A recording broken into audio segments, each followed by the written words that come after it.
Hello everyone, welcome back to Guide to Everything.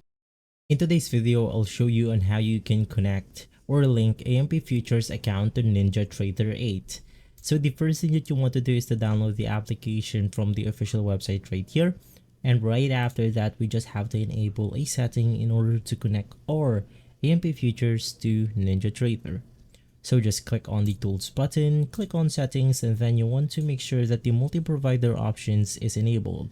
With this one, it will enable the multi-account or multi-provider functionality onto the application right here. Click on apply and OK. Next, click on connections, configure, and then you want to look for NinjaTrader. Double click on it. And then you want to enter your username, your password for the AMP Futures. Click on apply, and then there you have it. If this video has been helpful, leave a like, subscribe, and follow Guide to Everything for more videos like this. Thanks for watching.